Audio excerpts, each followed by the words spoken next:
Bismillahirrahmanirrahim. Assalamualaikum warahmatullahi wabarakatuh. Selamat pagi. Ya, pagi ini kita akan belajar melalui video pembelajaran. Kita akan melanjutkan materi yang kemarin belum selesai, yaitu mengenai penjelasan filum dari porifera. Tujuannya adalah tentang ciri, karakteristik, dan klasifikasi dari filum porifera ini. Kita langsung saja membahas tentang dari ciri-ciri porifera. Nah, porifera berasal dari kata porus yang artinya lubang kecil atau berpori dan fera yang berarti membawa atau mengandung. Jadi dapat diartikan bahwa porifera ini adalah hewan yang memiliki lubang kecil atau hewan berpori.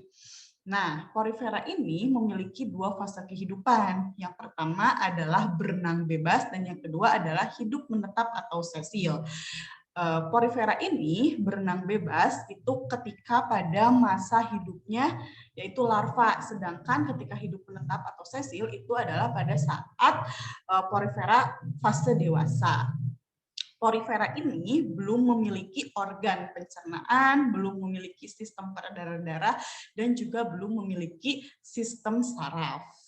Namun porifera ini memiliki struktur tubuh ya. Nah, struktur tubuh dari porifera ini bermacam-macam. Ada yang bentuknya seperti trompet, ada yang bercabang-cabang seperti tumbuhan, juga ada yang berwarna cantik-cantik ya, ada yang berwarna ungu, ada yang berwarna kuning, ada pula yang tidak berwarna. Dan porifera ini melekat pada substrat.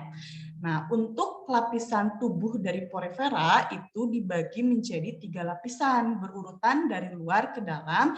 Itu adalah lapisan luar atau disebut dengan epidermis. Kemudian di bagian tengahnya ini berupa gelatin adalah mesoglea dan yang paling dalam adalah endodermis ya. Nah, kita akan bahas satu persatu nih. Yang pertama adalah epidermis. Nah, epidermis dari porifera ini tersusun atas sel-sel epitelium pipih yang disebut dengan pinakosit. Kemudian memiliki pori-pori ya, sehingga disebut dengan hewan berpori ya, karena memiliki pori-pori ini atau disebut dengan ostium. Fungsinya untuk masuknya air dan makanan itu masuknya pertama-tama masuk ke dalam ostium. Kemudian di ostium ini memiliki sel-sel epitelium juga yang disebut dengan porosit. Nah, fungsi dari porosit ini sebagai pengendali untuk membuka dan menutupnya ostium. Selanjutnya adalah bagian mesoglea.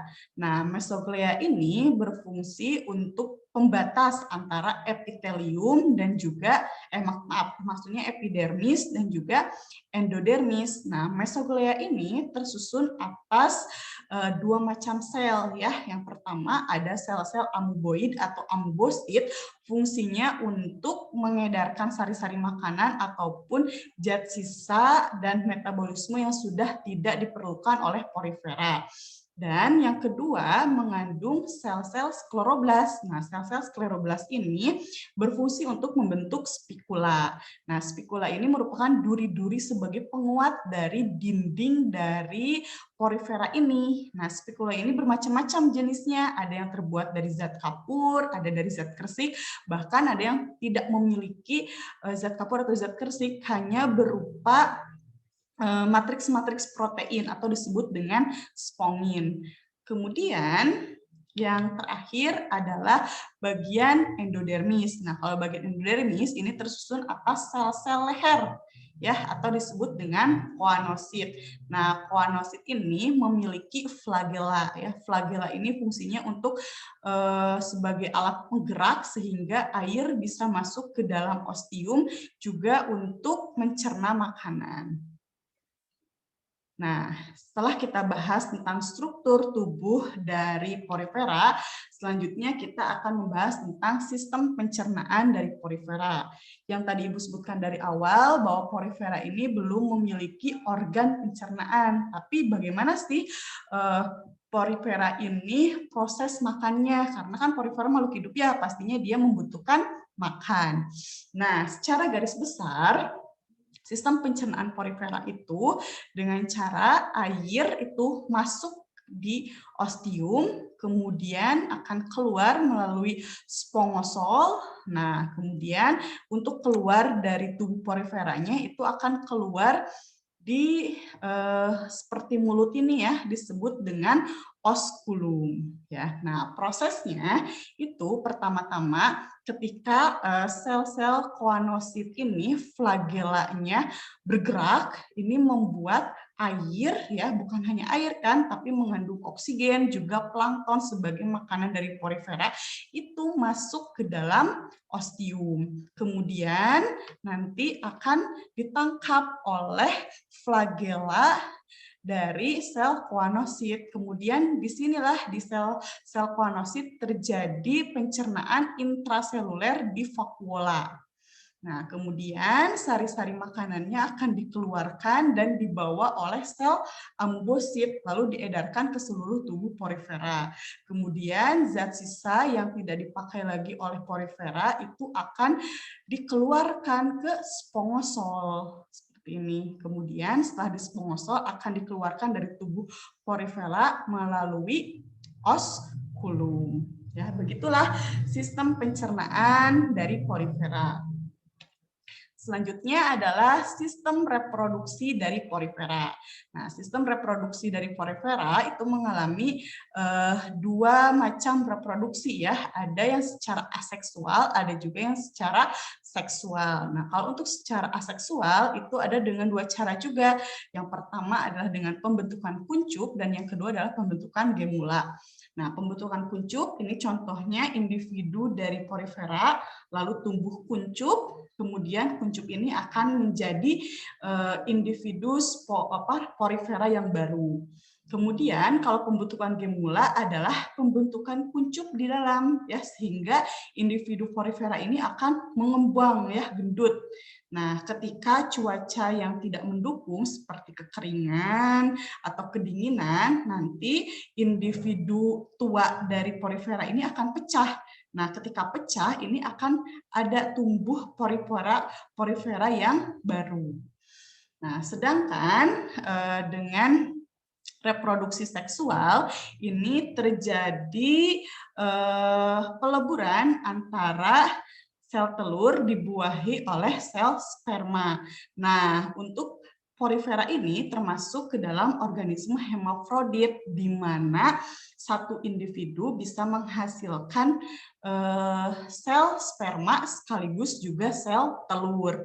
Namun dalam proses pembuahannya tidak akan membuahi individu itunya sendiri ya. Jadi misalkan ini adalah individu A, ini adalah individu B, di mana individu A itu sel telurnya dibuahi oleh sperma dari individu lain, sehingga akan menghasilkan ketika fertilisasi akan membentuk menjadi zigot, menjadi embrio, dan akan menjadi larva. Nah, pada fase larva inilah fase di mana porifera ini berenang bebas. Kemudian nanti akan membentuk individu baru dari porifera. Selanjutnya kita akan bahas tentang sistem sirkulasi dari air, sirkulasi air porifera. Nah, sistem sirkulasi air pada porifera itu ada 3 macam. Yang pertama adalah askon, yang kedua adalah sikon, dan yang ketiga adalah laikon. Tipe yang pertama adalah tipe askon. Ini merupakan tipe sistem sirkulasi air yang paling sederhana dikarenakan koanositnya ini tidak bercabang-cabang sehingga osculumnya itu ostiumnya itu berhubungan langsung dengan spongosol ya. Nah, kemudian tipe kedua adalah tipe sikon di mana koanositnya ini bercabang-cabang, akan tetapi ostiumnya ini masih berhubungan langsung dengan spongosol ya. Nah, yang ketiga, tipe ketiga adalah tipe leukon. Ini yang paling rumit di antara askon dan sikon, di mana koanositnya bercabang-cabang sehingga menghasilkan rongga-rongga, sehingga ostiumnya ini tidak berhubungan langsung lagi dengan spongosol, tapi harus berhubungan lagi dengan rongga-rongganya dulu, kemudian masuk ke spongosol. Gitu. Selanjutnya, ini kita akan membahas tentang klasifikasi dari porifera ya, yang tadi Ibu jelaskan. Yang pertama, bahwa pengklasifikasian porifera ini berdasarkan jenis dari spikula yang dimiliki oleh porifera. Nah, dibagi menjadi 3 kelas, yaitu Calcarea, Hexactinellida, dan Demospongiae. Calcarea ini memiliki spikula dari zat kapur, sehingga biasanya ini poriferanya keras ya, dan hidupnya itu di laut yang dangkal. Contohnya adalah sikon dan juga klatrina. Kemudian kelas kedua adalah Hexactinellida. Nah, kalau golongan ini memiliki spikulanya tersusun dari zat kersik. Ya, biasanya itu hidup di laut yang dalam. Dan karena mengkilap disebut juga dengan hewan spons gelas. Ya, contohnya adalah Peronema dan Euplectella. Kemudian kelas yang terakhir adalah Demospongiae. Nah, kelas ini adalah kelas yang paling banyak di spesiesnya, yang paling banyak jenisnya itu di kelas Demospongiae. Nah, golongan ini bertulang lunak karena tidak memiliki rangka atau spikula yang dari zat kapur. Nah, biasanya hanya memiliki matriks-matriks protein saja berupa spongins ataupun spikulanya dari zat kersik yang tidak terlalu banyak seperti Hexactinellida. Nah, contohnya adalah ada Euspongia, ada Spongilla, ada Calispongia, ada Filospongia, Hippospongia, Potherion, dan Hortesium. Ya.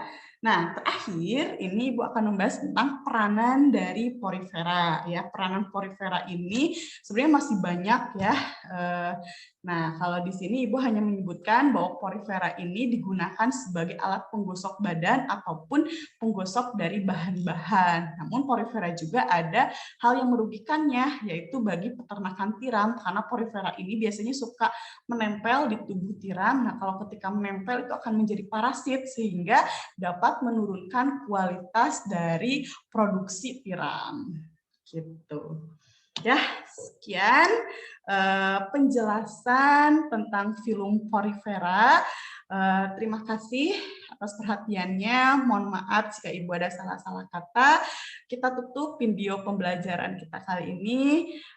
Wassalamualaikum warahmatullahi wabarakatuh.